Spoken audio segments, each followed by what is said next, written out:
অনেক মায়েরা আছেন সন্তানকে ভাইরাল হুজুর বানাতে চান। আমার সাধারণ শিক্ষিত ভাইরা যারা আছেন, পর্দার আড়াল থেকে যে সমস্ত মা বোনরা শুনছেন, আপনাদেরকে বলছি, ছেলেকে মাদ্রাসায় ভর্তি করে আলেম বানাবেন কেন? উদ্দেশ্য কি? অনেক মায়েরা আছেন সন্তানকে ভাইরাল হুজুর বানাতে চান, যে তার সন্তান পপুলার আলেম হবে। আপাত দৃষ্টিতে শুনতে মনে হয় যে খারাপ কি, কিন্তু এটার পেছনে দুনিয়াবি গন্ধ আছে, এটার পিছনে ভয়ঙ্কর একটা রোগ আছে, ব্যাধি আছে। আমার ছাত্র ভাইরা যারা শুনছেন তারা হয়তো মনে করবেন, ভাই নিজে ভাইরাল হয়ে গেছেন তো এখন আর আমাদের ভাইরাল হওয়াটা চান না। যদি কাউকে জুহুদের ওয়াজ করি, বলে ভাই আপনাদের তো অনেক হয়ে গেছে পয়সা করি, এই জন্য আমাদেরকে এখন জুহুদের ওয়াজ করেন।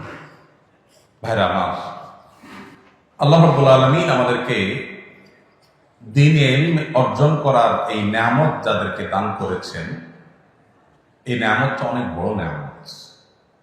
শয়তান এটাকে নষ্ট করার জন্য সবচেয়ে বেশি যে অস্ত্র ব্যবহার করে সেটা হলো আমাদের নিয়তের ভিতরে ভেজাল ঢুকে দেওয়া। এই জন্য আমাদের নিয়তগুলো খাঁটি হইতে হবে। আমি বলছিলাম যে সমস্ত মা বাবা, এখানে অনেক জেনারেল শিক্ষিত ভাইয়েরা আছেন, মুরব্বীরা আছেন, মায়েরা পর্দার আল থেকে শুনছেন, তাদেরকে বলছি, সন্তানদেরকে মাদ্রাসায় ভর্তি করাবেন।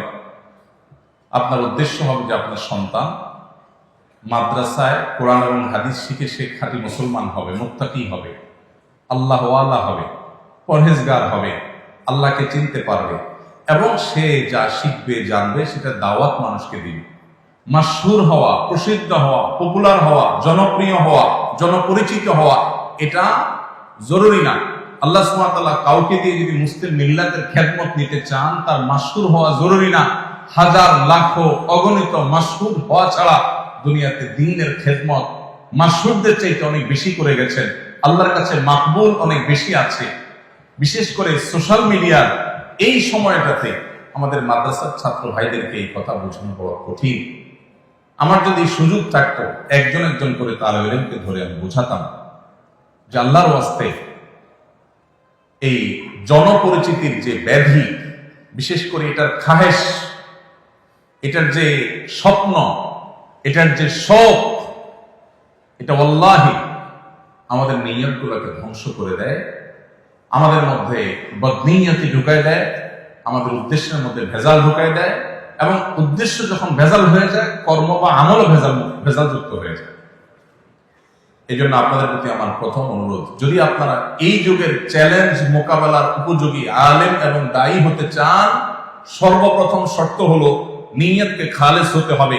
আমি এই ইলম দিয়ে মানুষের কাছে বাহবা পাওয়া, মানুষের সামনে যাওয়া, মানুষ আমাকে শুনবে, অনুসরণ করবে, এগুলো আমার মাকসাদ হবে না। আমার মাকসাদ হবে আমি নিজে ভালো মানুষ হব, ভালো মুসলিম হব, ভালো মুত্তাকি হব, ভালো আল্লাহ ওয়ালা হব, আল্লাহর সাথে তাআল্লুক হবে, কোরআন হাদিসের জ্ঞান আমার অর্জন হবে, সেই জ্ঞান দ্বারা নিজেকে সাজাবো, সমাজের মানুষের উপকার নিয়ে আমি ভাববো, চিন্তা করব, অন্যদেরকে দাওয়াত দিব। এটা আমার উদ্দেশ্য।